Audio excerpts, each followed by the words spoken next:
बंशधारा बसंत महोत्सव मंच उपर विकास नाम भूल तथ्य देउथुबा अभियोग गुणुपुर में बीजेडी पक्षर सांबादिक सम्मेलन कर तथ्य रखिंट पूर्वतन विधायक रघुनाथ कमांक।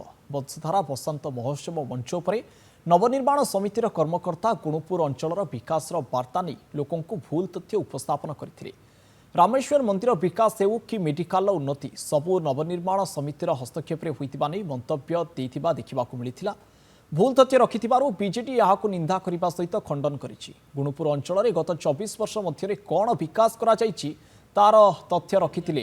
पूर्व सरकार रे गुणुपुर निर्वाचन मंडली जहाँ आखिदृष्टिया विकास होइछि यहा पूर्व केबे संभव होई नथिला कि केही उद्यम मध्य करि नथिले बोली कहिछि बीजेडी।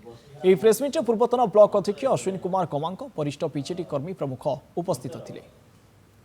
24 वर्ष भितर गुणुपुर अंचल जेतिकी विकास करिछु माननीय मुख्यमंत्री बा आमर पूर्वतन मुख्यमंत्री श्री नवीन पट्टनायक अमल जहाँ सब विकास धारा आग को बढ़े चलते से विकास धारा को समान हाइजैक करने चेष्टा कर। तेणु आज मो प्रेस विवृत्ति कहवाई चाहूँगी आपण माध्यम जनवाक चाहूँगी से प्रकार विवृत्ति न दिंतु लोक मिथ्या कहीकि लोकंर फेवर गेन करने जो प्रकार उद्यम चली हीन उद्यम ताको आम दृढ़ भाव निंदा करुछु।